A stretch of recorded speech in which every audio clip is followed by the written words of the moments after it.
You have looked into my eyes. You have seen what I am, but still you're by my side, telling me I can't. And there are times I've caused you pain, and times I've made mistakes. Somehow you use them all to make the eye you made.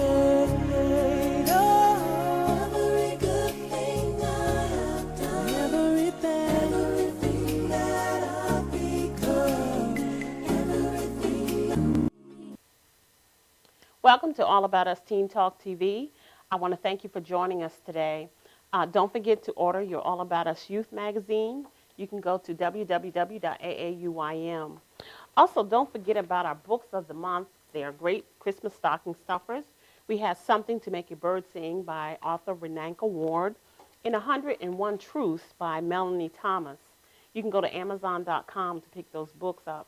They are the books of the month, and you will also find them on our website at www.AAUYM. Anytime that you have a question or you want to tweet us, you can also tweet us at CJ at AAU TV Radio. Again, it is CJ at AAU TV Radio.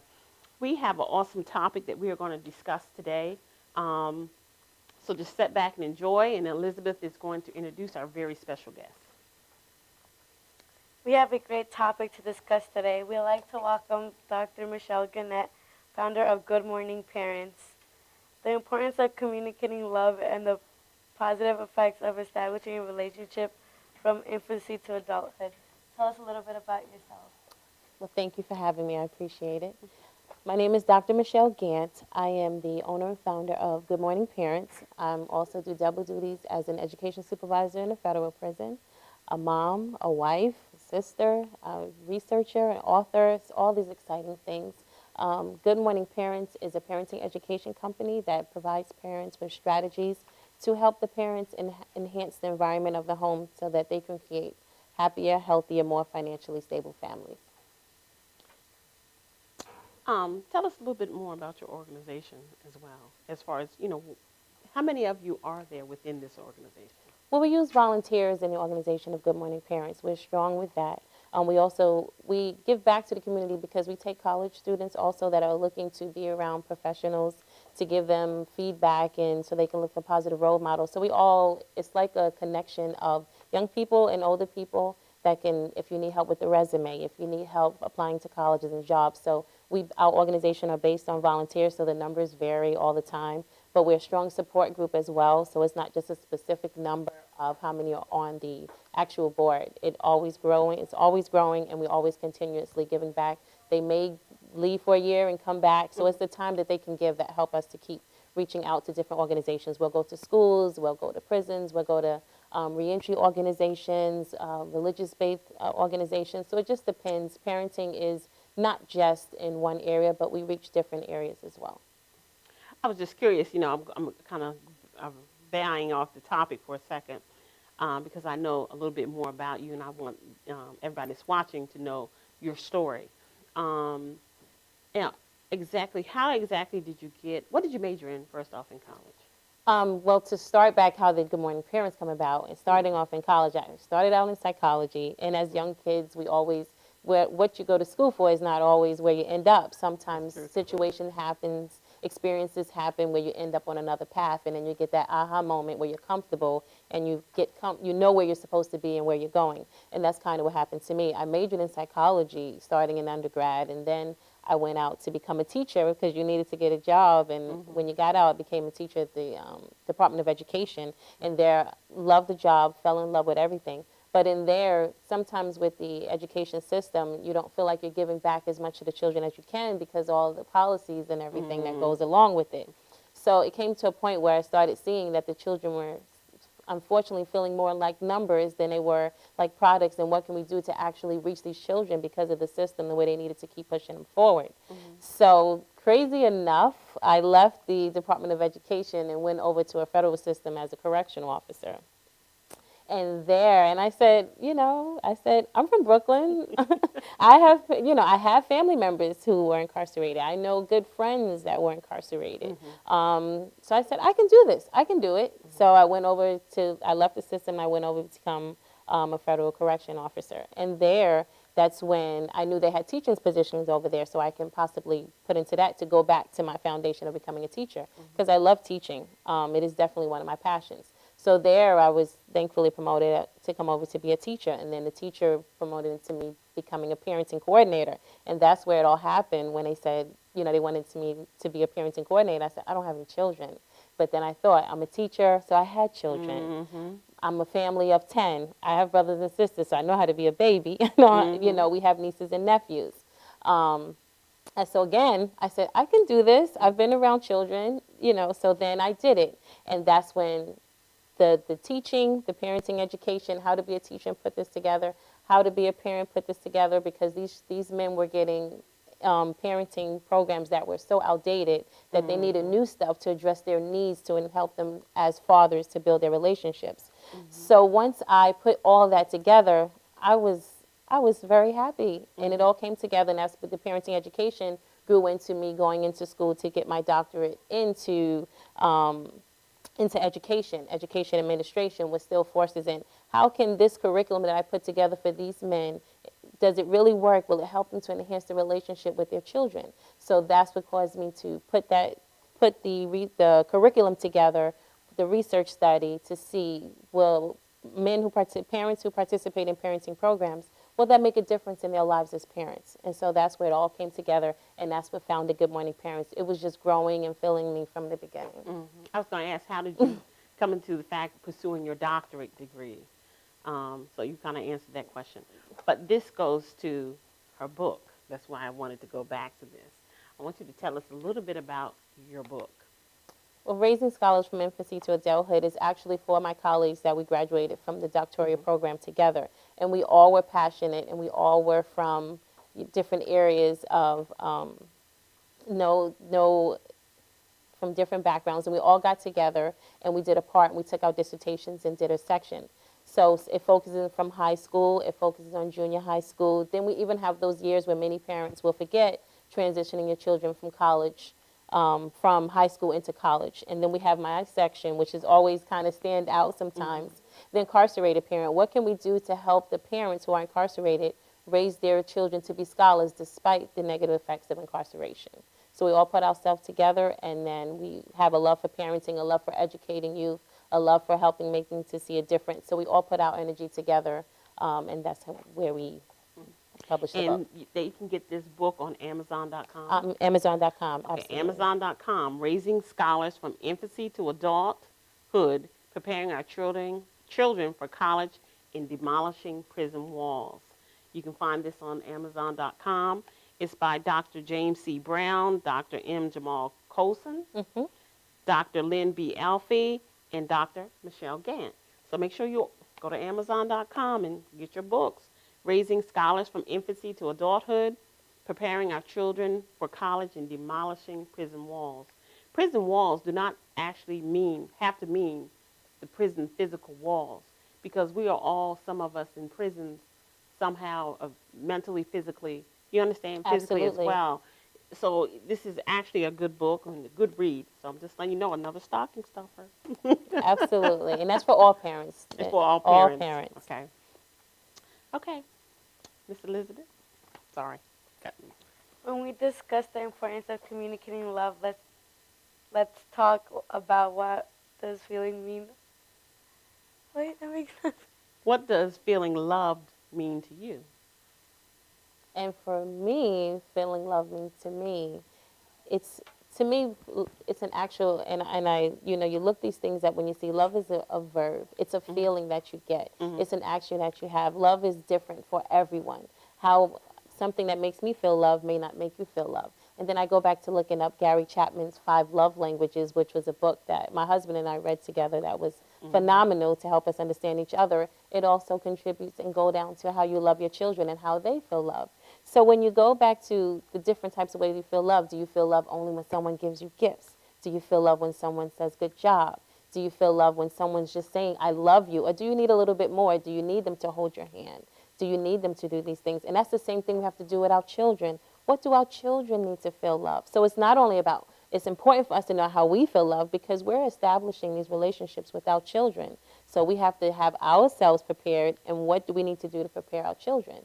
So we have to give back to our children and give into them and nourish that loving relationship so we can know what is their love language. Do they need words of affirmation? Do they need gifts? Do they need quality time? Do they need physical touch? And to do all of them is great, but everybody has a love language that makes them feel completely loved.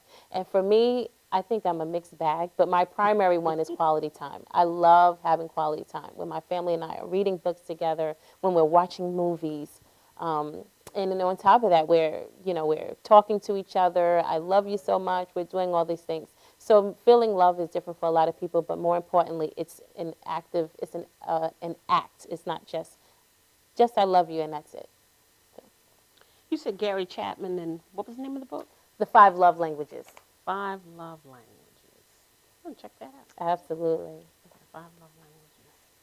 That's interesting because, when I think about feeling love, I was just thinking about that today.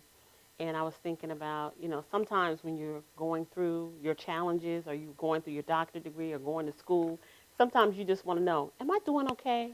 Am I doing all right? Am I the best I can be? How can I be better? I don't hear it. You don't hear it too often. Even being married, sometimes you, as a parent, you feel like, am I being a good parent? Absolutely. Did I do this correctly? Am I doing right by him? Did I correct him the right way? Sometimes you just need to know, are you as good as you can be? Are you loving yourself, though, at the same time? Am I loving myself enough to love you, to make you better? So it was just curious how you said that, and that's why I was relating to that feeling. How do I know that I am loved as a parent? Do you have that question sometimes? Well, and that's what everyone needs to realize. Parenting is learning on the spot. Parenting is learning as you go. Parenting is questionable. There is no one answer. There is no one way. But it's the question that's asked the most. Nobody wants to say, I don't know how to do this. No one wants to admit, I'm not sure about that. But guess what? We all feel the same way. From like age 90 to, till 15. We still all have those same questions. It's growing pains. It's learning as we go along. It's experience. But that's why I encourage people to participate in parenting education to make educated decisions. So you're more aware of the effects of your behavior and what you can do. You're provided with strategies to assist you with becoming a better parent. We're not taking chances and relying on intergenerational traditions, what my mom used to say, what my mom used to do, or what they used to do. Now I know if I tell my daughter that I love her and I hug her every day, and if I kiss her in the morning, that's going to help her in the future when it's time for her to have a relationship. That's going to help her in the future to understand that how important it is to love her children. So we encourage intergenerational changes by giving in to our children. That's a good question because I was going to kind of veer again. As a child growing up, you hear so many things, especially, as you get older. You are not going to be this, you're not going to be that. And then the stigma of it is in your ear. And as a parent who's heard that and is at some point in their life, how can they handle that right now? I'm just curious. As for the parent, if they were repeatedly told that, it's the first thing we have to recognize it. We have to recognize the negative impact of our parenting had on us. So once you identify that, once you say, this is what happened to me, now you realize what you're not going to do. Now you realize what you need to do. We got an example of what not to do. So now what do we do? And that's why I encourage support groups. That's why I encourage having a role model, having someone in your life that you can speak with, that you can ask those questions to honestly, that are positive parents. We all have negative people around us we can see, but you got to find some positive people. We see some people doing it right, and you may need to take one piece from here. You may need to take one piece from there. See that somebody's doing something and try it. Don't be afraid of it. We can't be afraid. We must be proud to say we're parenting, we're parents and we're working on it. How many proud parenting t-shirts do we see walking around? Where's our cheerleaders for Parenting Day? Where's our cheerleaders for promoting this? So we had these feelings that impacted us. So now we have to make sure we're positive with our children not to do those things. Now we have to do the total opposite in some of those cases. But we have some great traditions that we had. So you use those things, get your parenting education, read about it, read books, see what's on the internet, speak with the teachers, go to support groups. So we have to educate ourselves in order to make the positive intergenerational changes. We can't keep doing things the same way. Exactly.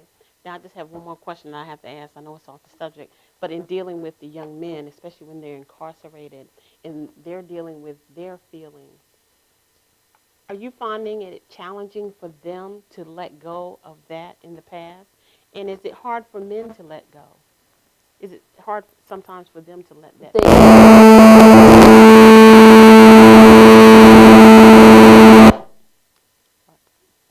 anyone, go?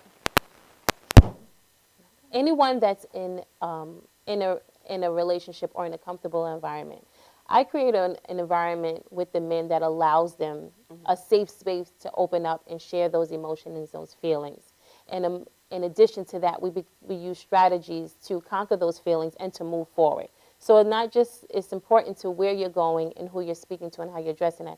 It's tough to have those feelings anyway inside when you have that turmoil, when you had, my dad wasn't there. I'll have somebody come in my office and say recently, my dad wasn't there. I didn't really have a role model. I didn't have anyone around me. I don't trust anybody. So what do we do now? But I'm a father of 3. So what are you going to do for your children? How are you going to get rid of that old pain? What are you going to do to move yourself forward? That's when you use yourself to become whole again. You look at your education. You look at what job you're going to get. You look at your self-esteem. You look at how you're going to build your children. You look at how you're going to build your family. What are you going to do to contribute now? So we know what the issues are. We can't change our past. What are we going to do to move forward? That's the most important thing. And what strategies can we use? And how do we do that? Exactly. We are going to take a commercial break, and we'll be right back speaking with Dr. Gantt after this commercial break.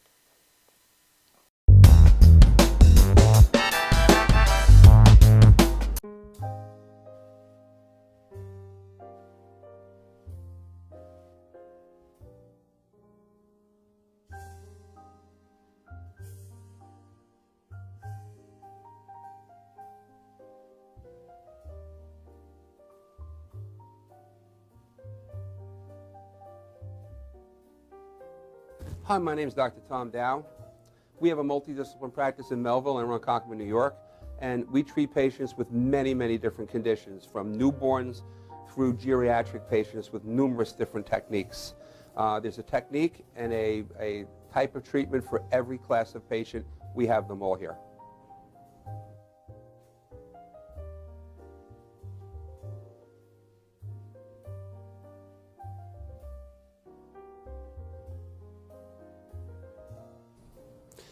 Here's my son Thomas, also a doctor of chiropractic, working on one of our patients' cervical spine. This patient has had chronic neck pain for many, many, many years, has been to a multitude of different practitioners with little or no response. And with our specialized techniques, she has improved tremendously and continues to improve on a daily basis. We have 2 practices, one in Melville and one in Ronkonkoma, New York. We are a multidiscipline chiropractic office. What that means is we have chiropractors, massage therapists, acupuncturists, psychologists, all working as a team and a network of outside professionals such as orthopedists and neurologists that we work hand in hand with to help determine what your injuries are and the best way to treat your injuries. I have the great pleasure of having my son in practice with me. We work hand in hand, father and son, to give our patients the best care possible, and a staff which is loving, caring, and you'll never have to wait at all in our office for service.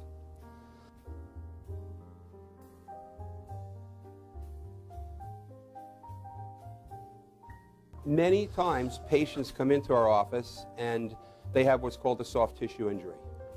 Soft tissue injuries are like scars inside your body. If you've ever been cut on the outside of your body, you get a scar. The same thing happens inside of your body to your muscles and ligaments. So our job is to determine where those are, stretch the muscles, adjust the vertebra back into their correct position, and then refortify normal structure with exercise. That's what we do best, and I hope someday you'll come see us at one of our 2 offices. Thank you.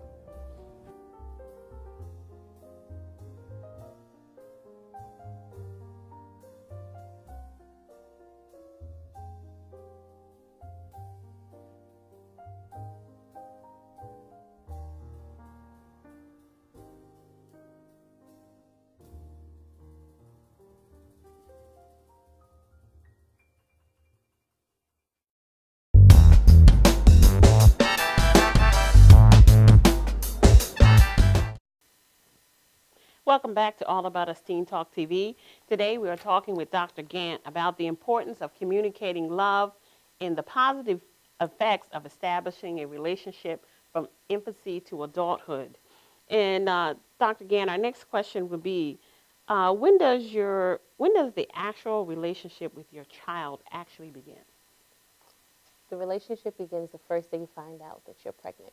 As soon as you get the results, as soon as you realize that there's something growing inside you, that's when you begin loving your child. That's when you begin talking to your child. That's when you begin singing to your child. I actually started a journal as soon as I found out. Actually, one of my colleagues, Lynn Elfie, and good friend, that's one of my mommy mentors that I call her up and say, do you believe this happened and what I'm supposed to do? Very important to have.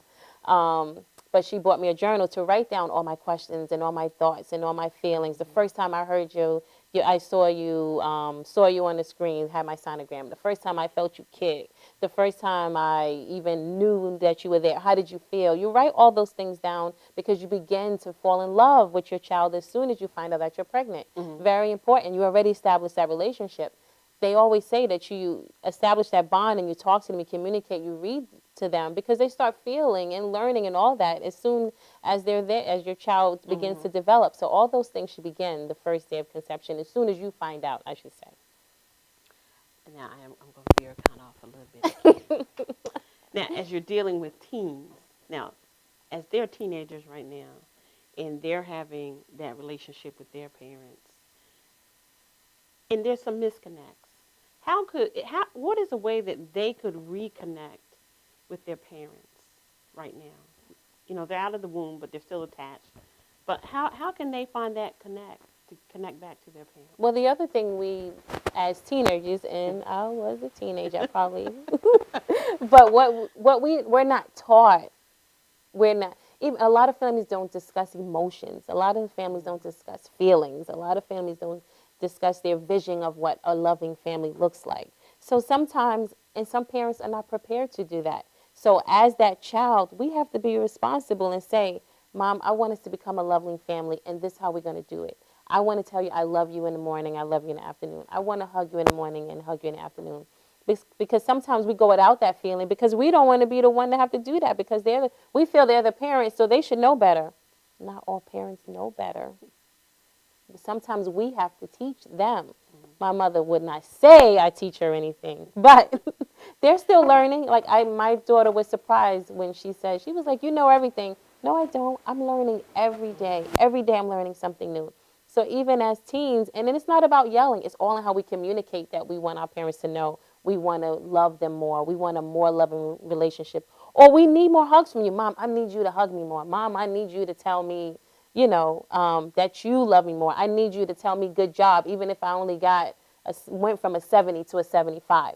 Sometimes we have to parent the parent. Like they'll say, as co-workers, sometimes as employees, how to manage your boss, how to manage your parents, how to raise your parents, how to become one family as one. All of us have a role in this establishing this loving family. That sounds like a book. It sounds just like a book. And how important is it to establish that line of communication? You know, I speak with a lot of different teens and understanding teens, like, Ms. Johnson, I can come to you, I can talk to you, but I'm not your mother. Mm-hmm. But they have to establish that line of communication. And if they're finding it very hard and very challenging to really open up the line of communications, as you have said, what is their alternative to that? Outside of saying, I want you to be a parent, I want you to be What is their alternative? Sometimes you can even just pick up a card. A card will say it. Some people need to read it and see it. Sometimes it's a picture. Sometimes it's a song. Mom or dad, this song reminds me of you. And it may not hit them at that moment, but later on they may say, aha, okay, or maybe they may start loosening up a little. What we have to understand as parents and as children, this is a relationship. We all have to work on it. We all have to contribute to this. We can all make it go bad. We can all make it go good. We all have a role that we have to play in helping our family to become successful, to become loving. So we all have a job that we have to do. Elizabeth, you look like you have a question. You got a question? Shay, you got a question? Uh-huh. No, ma'am. All right, let's continue with our questions then. Thought maybe you had a question there. I saw it. Something brewing. Go ahead. What are the benefits of your children feeling loved? Children who are loved are less likely to use drugs, less likely to have sex at an early age, have an opportunity to become better students, have higher self-esteem, establish better relationships in the future, become better parents themselves, communicate better and more loving as adults. I have to ask a question. Even though that they're not infants, how can they get over the challenge of if there's a miscommunication and if there's continual miscommunication? How do we reconnect? How do they find a way to reconnect And through miscommunication? Even In parenting, I should say. in parenting, that's where it comes to. Sometimes you have some children who are growing up faster than they should have, or taking more of an adult role or a mother role or a parent role, whether it be with their siblings or with themselves, where unfortunately the situation that you're in, where you may have to now lead the family in a different way. You may have to stand out a little bit to establish that positive communication, regardless. Let's say if everybody's in houses screaming and yelling and smoking and doing whatever it is that they do, I'm the one that's going to say, this is inappropriate, this is not right, we're not going to do this, and tell them the effects of why we do it. Sometimes people don't know how much it hurts someone else. Sometimes they don't know how much it hurt themselves. So looking at research, looking at, reading books, speaking to a counselor, and bringing these things back and finding our family help. Sometimes we have to help them work through the communication because they may not know how. So it may be a lot of work as a teen, but we have a lot of teens who are sometimes the leaders in the family. I have one more question. In working with pregnant teens and teaching them to become parents, I know you're dealing with their parents as well. How do you, someone that may be watching that wants to know, how could they start the communication? As the teen mom or as the parent? As both, the teen mother and the parent. How can she now talk to her mother about things that she's going through and that was not expressed to her? And that goes back to the line of communication, the openness of communication that the parent. I read something today where a teen was pregnant and she went to the mom and she told her, and the mom said, okay, this is what it is, what are we going to do about it, and how are we going to handle it? That doesn't always happen, but it does happen. And this is the situation that we have to deal with. What are we going to do once we get past whether it be disappointment, whether it be anger, whatever it may be. But then now we have to figure out, as always, we have these feelings, we have this baby, what are we going to do? How are we going to plan for it? Am I going to kick you out? Am I going to support you? Are you still going to go to school?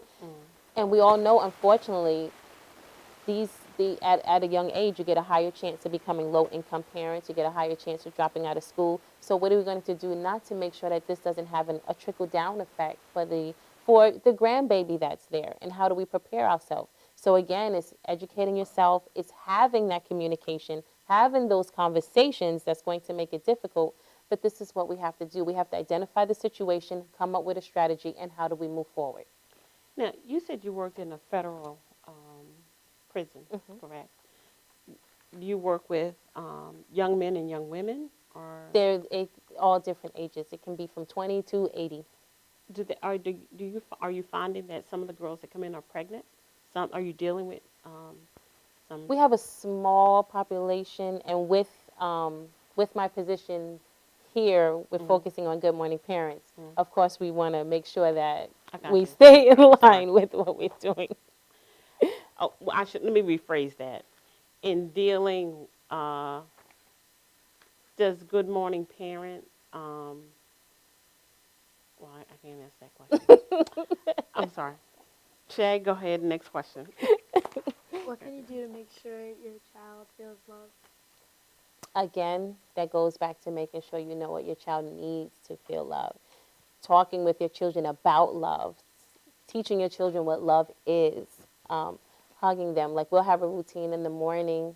Before I leave, I'll never leave my daughter without saying, have a great day, I love you, I want you to have a good day, be the best student, give her a hug, you mean the world to me. So we'll do these things continuously. At night, throughout the day, we'll say, do you know how much I love you? And we'll say, as big as the sky, as big as this, play games like that. So it's more of finding out what you need to do as a family to have fun with it, and knowing we want to be comfortable feeling love. It shouldn't be uncomfortable. You have some families who are uncomfortable with showing love. You have some families who are uncomfortable with hugging. You have some families who are uncomfortable with kissing their own children, or a sister and a brother hugging or kissing. We want to create an environment where that's not uncomfortable, because love is a natural feeling. Love is a need. We need that. So how do we make our children and raise our children to communicate it and receive it like this is a positive thing? So we have to promote it, and we have to figure out different ways to make it fun, to understand the importance at the same time. Now, you said you do parenting classes, right? For Good Parenting Morning classes. Parents? Yes. What classes do you teach in your?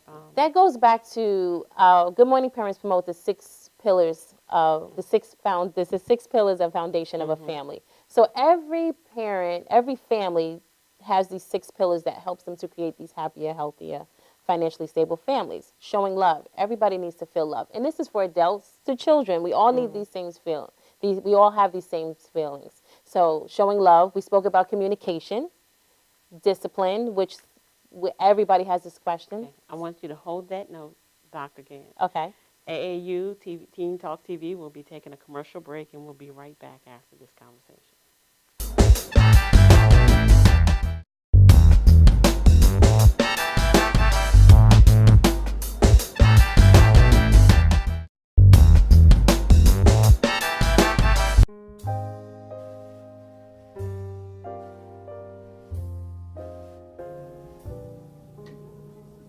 My name is Dr. Robert Brevard. I'm here for Multi-Medicine in Westbury, New York. We're located at 1065 Old Country Road, Suite 214. Been here for about 15 years. The practice has medical doctors, physical therapists, chiropractors, acupuncturists. We also do pain management, and we have orthopedists on staff. Here at Advanced Multi-Medicine Rehabilitation, we've got physical therapists on staff who treat an array of conditions, from neck pain to back pain, shoulder pain. We treat carpal tunnel. We treat a lot of car accident patients, slip and falls. We treat patients with knee injuries, with ankle injuries. We have state-of-the-art equipment. We've been here for over 15 years. Vast array of diagnostic testing, from x-rays to EMGs. What is an EMG? It's a diagnostic test that allows a doctor to determine where the pinched nerve is.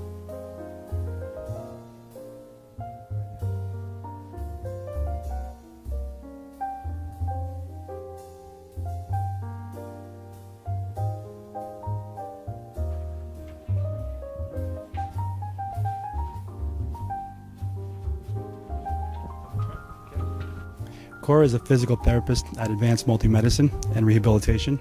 She's working on Stephanie, who was involved recently in an automobile accident. Stephanie has tight thoracic and cervical musculature, and Cora is doing some myofascial release work and some therapeutic stretching to help her with her pain. Vicky is also a patient here at Advanced Multi-Medicine and Rehabilitation. Vicky is now working her leg muscles, specifically her quadricep muscles, trying to strengthen them after an injury she sustained.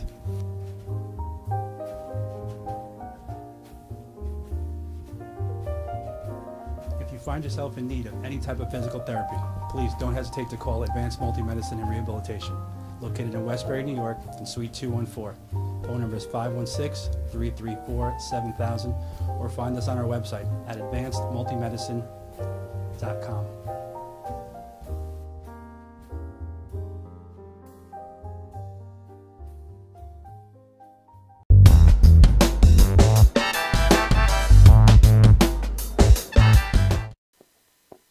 Welcome back to All About Us Teen Talk TV. We're talking with Dr. Michelle Gantt from Good Morning Parents, and we were talking about the 6 pillars.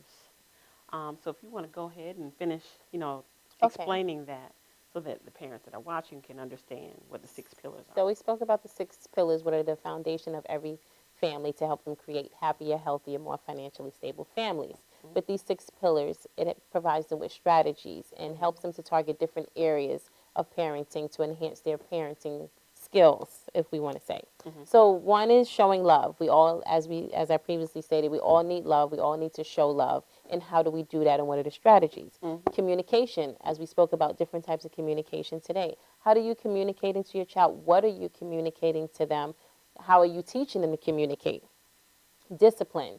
Discipline, how are you disciplining your child? Are you just beating on them? We go with the punishment versus positive reinforcement, that we always have that battle with.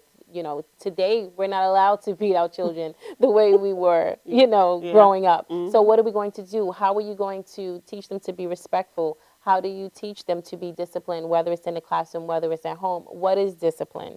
And parents as educators, that's another pillar. That's what we're showing love, communication, discipline. Then we have parents as educators. That's the total part of parenting, where you're teaching them where you're a cook, where you're a nurse, where you're a social worker, where you're an educator. So parents as educator is the well-rounded roles of parents, all the roles that we play as parents. And we touch a little bit of each one of those on how you contribute to your child's life.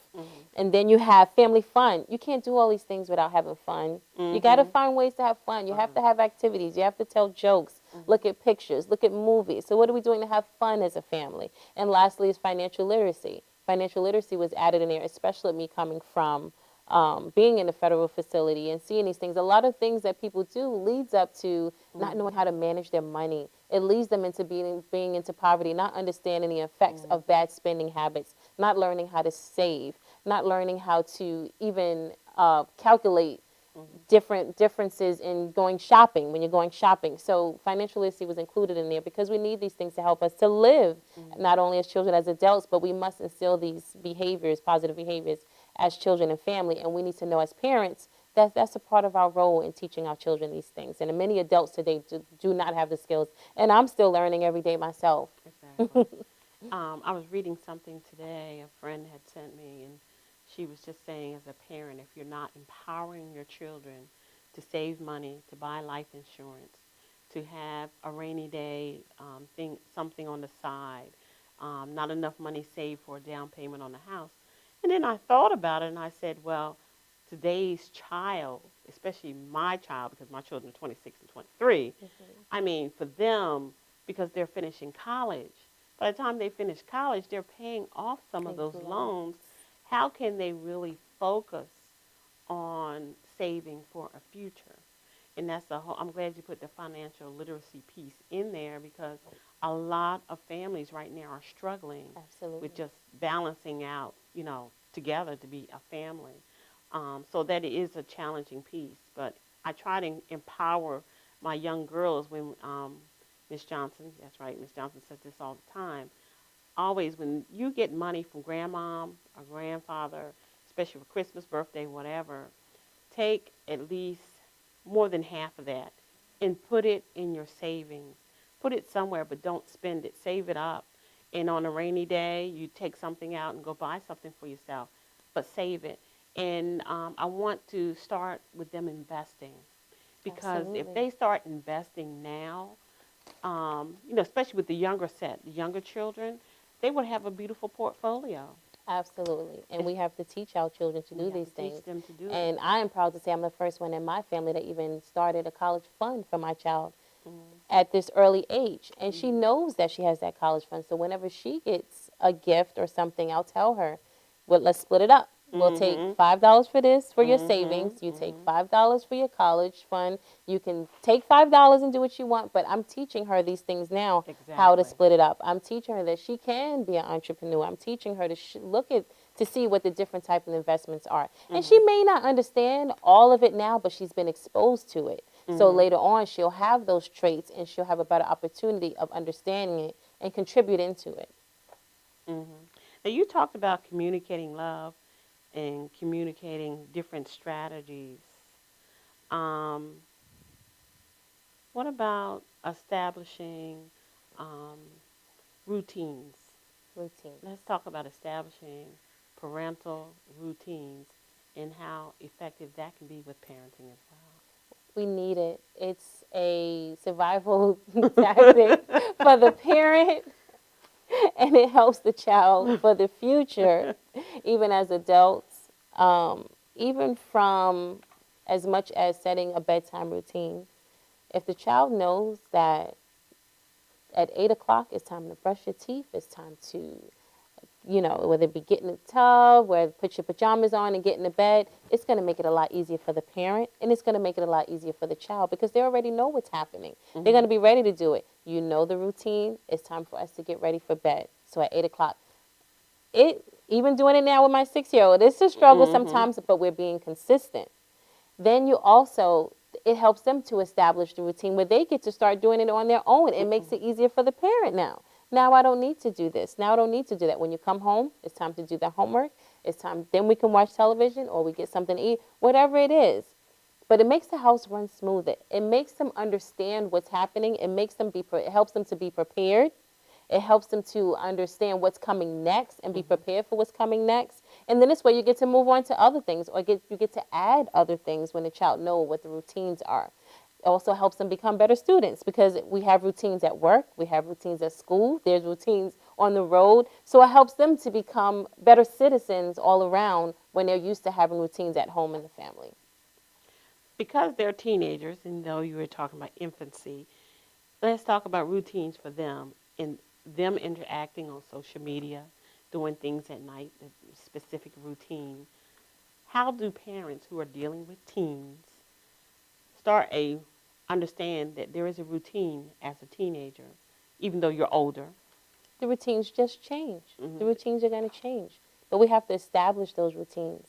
And we have to be respectful of the routines. And it's great when it's a buy-in from both groups. So you guys come up with some suggestions for how the day should go or what you need to do. And then your parents will come up with suggestions on how the day to go. And then you come to the table and you make an agreement. So now both tables are working on this routine. But again, that helps you to, now everybody's invested in this routine that's been established within the family.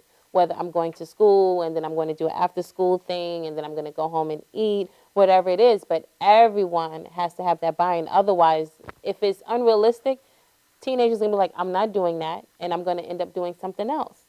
So what is it? But all those things are going to contribute, whether it's from, again, from the book, infancy to adulthood. Routines need to be established.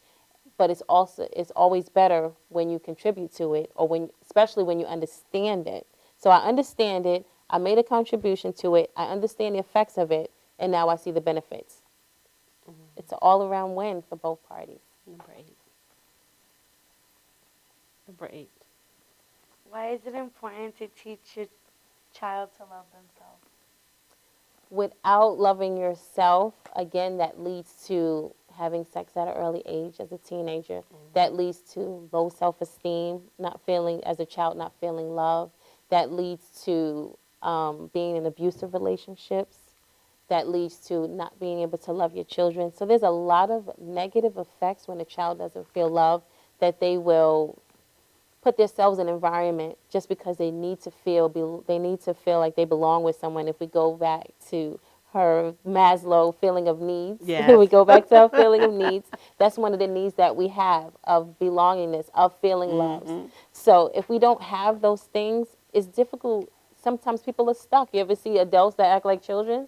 And you're like, you really, give me a break. You're laughing because you know it's true. You're like, how old are you? And sometimes they're like 25 or, you're surprised, but they're acting like little children. Sometimes they're stuck at different stages and may not know why.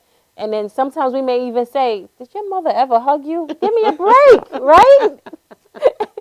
You say, give me a break. And so sometimes it's evident with some people. Like you feel like they haven't been in love, or they cause themselves to, you see, maybe they use drugs or go into gangs. And that's why some people go into gangs, because you have that. I have my brother. I have these people. These people are with me. They're going to go down for me. They're by my side. So that's why if you don't show your children love, somebody else outside is going to show them.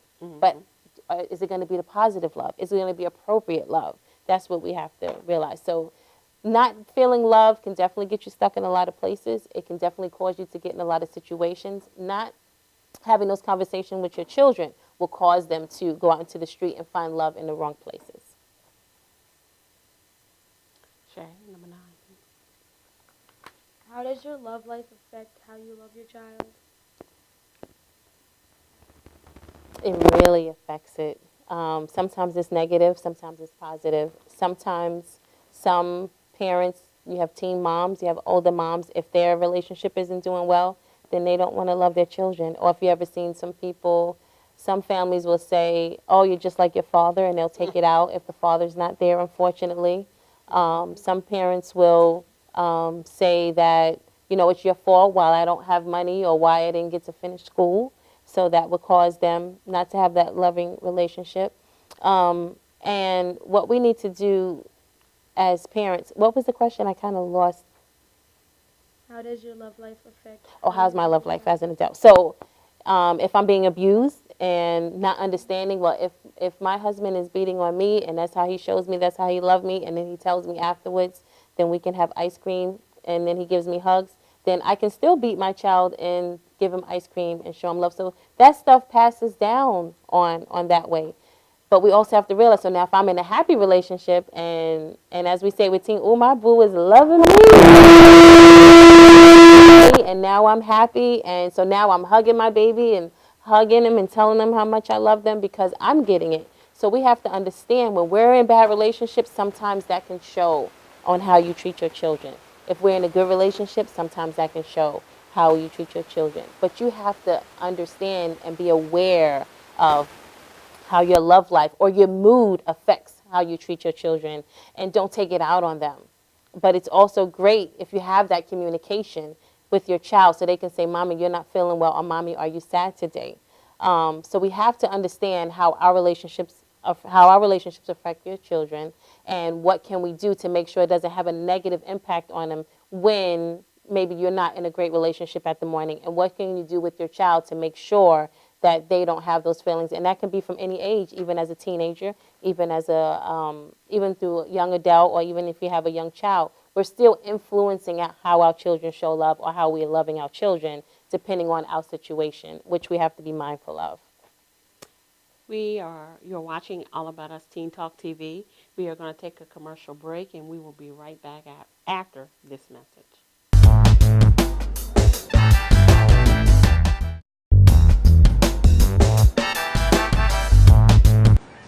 I'm Tommy Marr.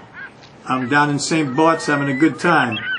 A lot of people at this time, they like to go have a little cocktail. But you know what I do? I'm going to watch MadhouseTV.com. You got that right.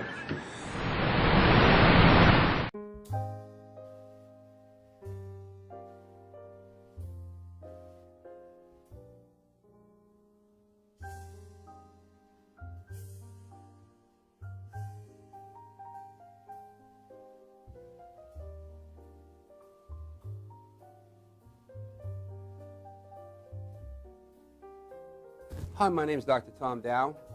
We have a multidisciplinary practice in Melville and Ronkonkoma, New York, and we treat patients with many, many different conditions, from newborns through geriatric patients with numerous different techniques. There's a technique and a type of treatment for every class of patient. We have them all here.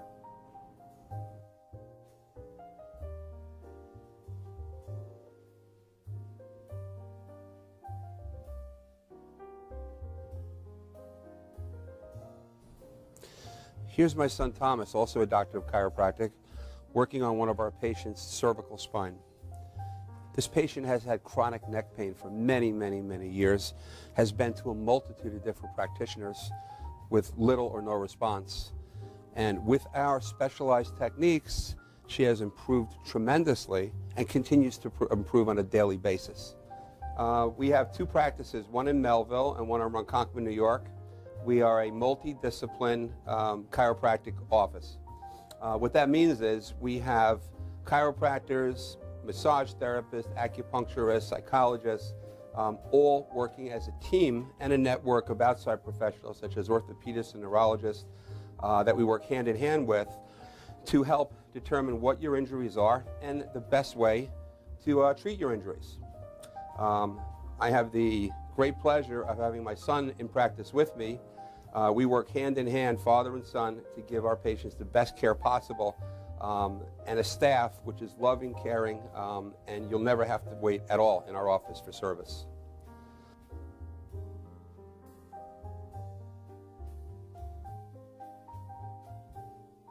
Many times patients come into our office and they have what's called a soft tissue injury.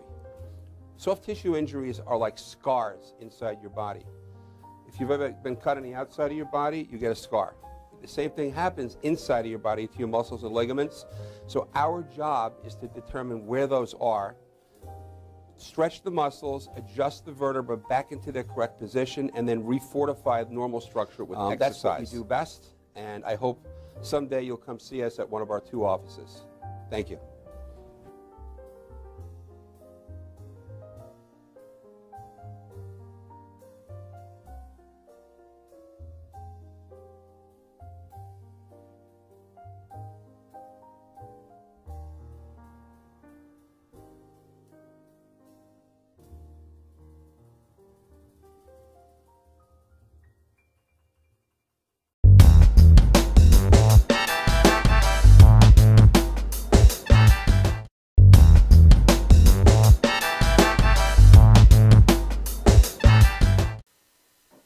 Welcome back to All About Us Teen Talk TV. We are talking to Dr. Michelle Gantt from Good Morning Parents. And we're talking about the importance of developing a relationship from infancy to adulthood. Shay or Elizabeth, do you have any questions before we go forward that you would like to ask Dr. Gantt? Or a topic about love and loving yourself and parenting that you would like to ask your Dr. Some teenagers, they don't like talking to their parents about feelings. How do you think parents should interact with them? Well, if the teen is feeling like, the teens are not feeling comfortable speaking with their parents about it. It's a tough situation, especially when we start talking about, can I talk to my daughter about having sex? Can I talk to my daughter about what it is to be in a relationship? It's hard for teens because sometimes they're embarrassed. They don't want to talk about that. And sometimes it's scary for parents because they don't want to think about their child like that. But it's a topic that needs to be discussed because the parent is going to know what is an appropriate relationship, what are the risks of having sex that's early, what needs to be prevented. So when they have that relationship, when they trust each other enough, when they establish that communication, the child feels safer when it comes time because you're going to be confronted with that time when someone wants to have sex with you, when you're in school, when your friends are talking about it. So when you can go home and talk to your parent about it, that's like 1,000 points because you have a safe place to go to. But we have to let our guard down and we have to trust our parents and we have to trust that they're going to give us the right answers, that they know the right answers, and the parents have to be comfortable with dealing with it. So it's scary, but that's the best place to go because they already know. They've been through it. They've been through negative stuff. They've seen negative stuff. And sometimes as teens, we're not thinking about everything that goes along with that. We're not thinking about the possibility of catching a disease. We're not thinking the possibility of getting pregnant. They have myths about, when you're teenagers, how you can get pregnant or what can happen to you, what the first time will be like, what will happen when you sleep with 10 different men or when you fall in love every time. When is the appropriate time to do that? So when you plan these things and you talk about it, you feel better when you're approached with that situation. And you feel like you have a safe place to go to when you're speaking to your parents about it. So it's not easy, but it's just something we have to go through. That was a great question. It's hard. It used to be when I was younger, my mother, she was a single mother, but she would always sit down and talk to us. It was like, she would just sit down, blah, blah, blah, blah. Now I'm finding it's very hard for these teens to really, some of them, to communicate that to their parents. And, we did we're going to be doing our annual symposium, Strengthening Parent-Teen Communication, strengthening communication between parents and teens, because it is very hard for them to communicate with their parents, and it is a challenge. And some of the things that I have noticed as well, because you have babies having babies having babies. I know we keep going back to this, and I talk about social engagement, parental engagement, community engagement. Everything has to align in order for our children to understand and to feel loved, because it takes a village. Absolutely. It all goes back. It takes a village to raise a child. And we as adults need to become more involved, especially with our children in school, especially with their friends. Invite their friends over. That's another thing with parenting. I used to invite my son's friends over to my house. I wanted to know what they were doing, That's who they right. were engaging with. And the only way you're going to know is if you invite them to your home, especially now with everything that's going on. Absolutely. You have to invite them. You don't know if little Susie or Shay is over there building a time bomb, and all of a sudden the FBI is at her house because she's building a time. Well, I didn't know. Well, you should have been engaged with your daughter to know who she was interacting with. You would have had some idea. So I just think it's so important for all three, and I guess you would have to agree, social, parental. Well, and it goes back to what we say with the six pillars. Showing love, communication, the discipline. All that lends itself to the social media and the engagement, the community engagement, and all that stuff. It goes back to that village. It goes back to so many things linked back to parenting and how we were parenting, how we were parented, and how we're going to parent our children. All that plays effect on our future. Exactly. In today's society, I feel it is so much more for them to engage in. They have social media. We didn't have social media. We had to go Mom Bell. When I was growing up, I'm sorry, it was Mom Bell back then. It wasn't Verizon. It wasn't T-Mobile, but it was Mom Bell. Or we had to go down the street, because I'm from the South. Our church was right in the middle of our community, so that was the pillar of our community. And the school that we went to, the teachers lived in our community. Wow. So it was, you couldn't do You anything. can't get away with anything then. That's right. That's right. So now it's more it's more easier for people to communicate because of social media and the internet highway, as I call it, to interact.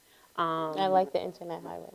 Yeah, it is. It's very engaging. Now, do you do parenting over the internet, social media? Do you do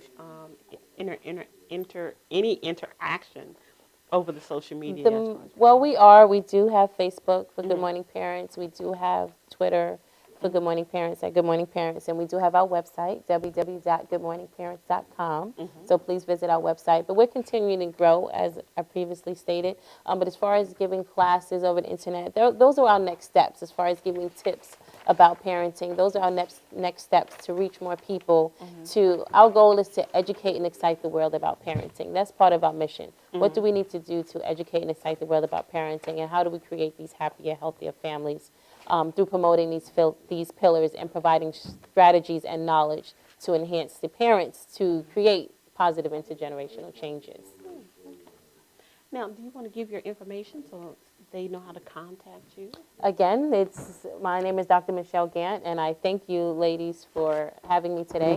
My website is www.goodmorningparents.com. We're on Twitter at GM Parents, and Facebook is also Good Morning Parents. So please contact us. We look forward to hearing from you and challenging that internet highway, as you say, becoming more involved in that as we grow as an organization. And parenting education is the way to make those positive intergenerational changes. Do you have an event Saturday? Do you want to tell everybody what the event is? Well, Saturday, actually, my sister organization, if we want to say that we partner with, South Shore Scholars, is we're participating in an event for Black male achievement in the Bronx, and our books will be available then. I don't have all the information about the event right now. Okay, so you each have different organizations. We are one group together as South Shore Scholars, where we're Okay. focusing on education and parenting, and then we have Good Morning Parents, where we're enhancing the relationships utilizing the 6 pillars of parenting. Okay, got you. Okay, so you just repeat your website again and your phone, or how they can contact you. Contact us at goodmorningparents.com. My email is mgantt@goodmorningparents.com. So I look forward to hearing from you, conversing with you, and as she said, enjoying that internet highway. Thank you very much for having me. Also, don't forget to get her book, Raising Scholars from Infancy to Adulthood, Preparing Our Children for College and Demolishing Prison Walls. It's on Amazon.com.